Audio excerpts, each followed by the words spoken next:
Hello everyone. Before I start my self presentation today, I would like to ask you a question about how much do you know about Indonesian history?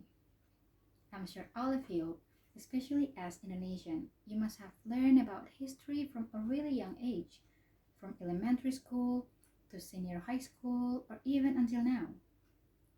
But have you ever heard of someone named Pierre Tendian? He is a young hero of the pride of Indonesian people who died in the events of September 13 movement, or commonly called the G30 SPKI. He is one of the 7 heroes who died at the time. It was such a tragic event for all Indonesian people. To this day, there are so many people who idealize the figure of this young captain, not to mention young people who are amazed by how young Captain Pierre Tendian was at that time. He died at the age of 26. But unfortunately, it is a little bit hard for the public to know who the real Pierre Tendian is because there are so many life stories that are milling about on virtual world blogs, whether they are faith-based or even purely fictional stories. According to this pie chart, when compared to other textbooks, history books are the ones that have the least amount of people buy. Each segment represents the percentage of how many people buy book in our store, and how surprising it was that only 8% buy history books, while on the other hand, the biggest percentage taken by fiction novels, which is 30%. Therefore, I'm Debbie. As an employee of the Greedy Bookstore, I want to introduce you to a book entitled The Patriot, Pierre Tendian's official biography to the public, to help you guys to know more about him in detail based on facts. The book itself was written by several authors who have worked so hard to collect all his data with the help of historical actors and the witnesses of the life journey of Pierre Tendian.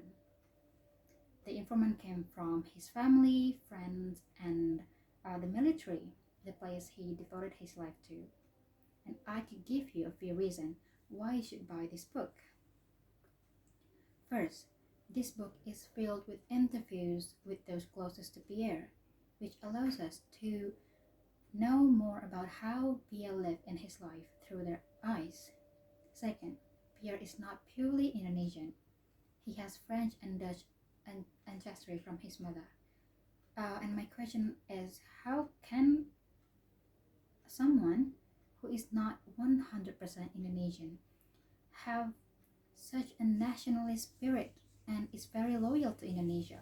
Like, are you guys curious about that? And third, Pierre once said to his friend who asked why he, who came from a rich family, chose to become a soldier, which at the time was often used as an escape way for poor and village children to improve the standard of living.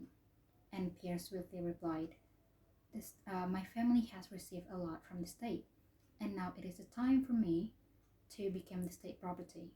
Do you have a problem with that? And if this quote doesn't make you feel awestruck by him, I don't know what else. And last but not least, if you guys are curious about what really happened in the event of September 30 movement and who else became the victim, aside from Pierre, you can find it in this book. And for now, this book is only available in one language, which is Indonesian. But you don't have to worry, because 1 week from today, the book that have been translated into several languages will be published and ready for you to buy. I think this is the end of my presentation. I hope this book can be added to your reading list. Thank you for listening, and don't forget to buy the books.